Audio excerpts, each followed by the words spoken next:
we are now celebrating our araw ng Davao. There is a feeling, especially now that we are trying to put up the historical value of Davao, that I had been convincing the Davaoenos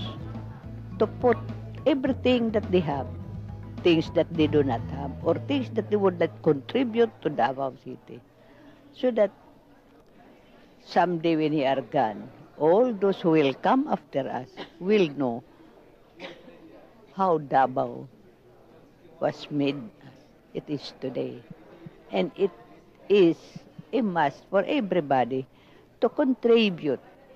in one way or another, as small as it is, to make these things worthwhile, worthy of your sacrifices, worthy of our aspiration, and something that everybody should be proud being a Davaoeno, not because we are born here, but we live in a place where we can call a heaven on earth. My message to the Davaoenos, let us make our